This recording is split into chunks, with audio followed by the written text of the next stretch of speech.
Just Stop Oil are a highly hypocritical cult made up of senile pensioners and stupid college students. They think they can stop this climate crisis by blocking roads, stopping sick people from getting to hospital, stopping mothers from picking up their children from school, stopping construction workers from getting to a building site, stopping fire engines from getting to a fire. That's what they think. That's what they think that will stop the climate crisis. Pissing people off, being a nuisance, throwing soup at paintings. It's not. It's not going to stop this invisible climate crisis, this imaginary thing that you've all made up and we've all been obsessing over for the last couple of years. This imaginary natural change in weather that Greta Thunberg was rambling on about and was promoted by the media for rambling on about. Huh? And these wokies, these hippies, they're highly hypocritical.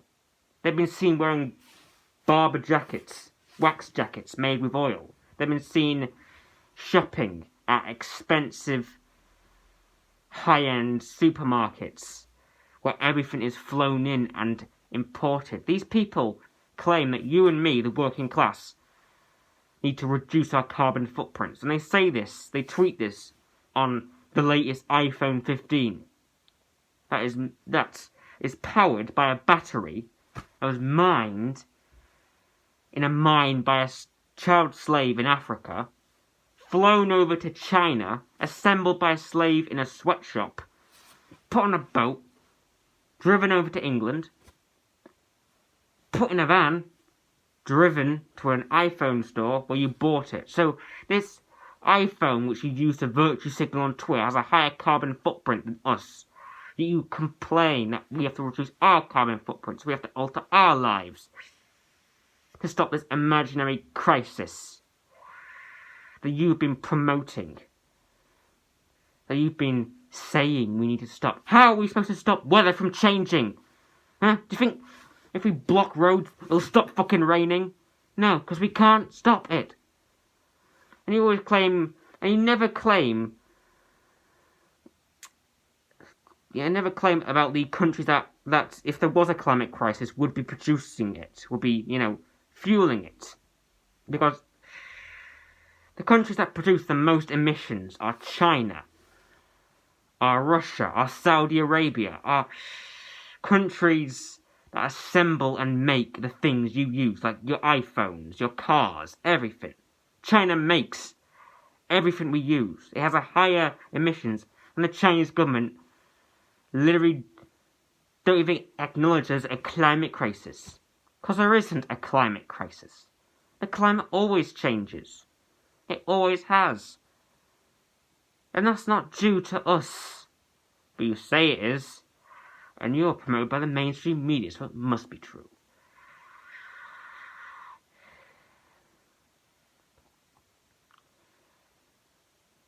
Now, if you keep on blocking roads, stopping people from going about their day, then one day it's going to escalate into a very violent confrontation.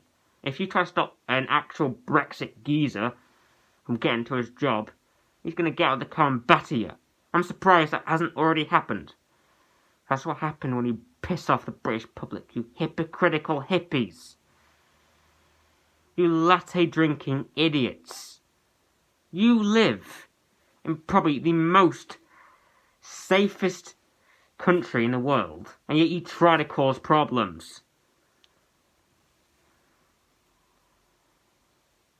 You block roads, stop working class people from getting to work, and then you piss off back to your Essex suburb. You piss off back to the leafy, undiverse Essex suburb, which you all enjoy. To go and virtue signal on Twitter before getting onto a private jet and jetting off to Daddy's ski lodge in Stard. You are so hypocritical that even hypocrisies would be would be shocked by the level of hypocrisy you guys produce. So why don't you try to stop? So if you want to stop the climate crisis, why don't you first start with yourself? Huh?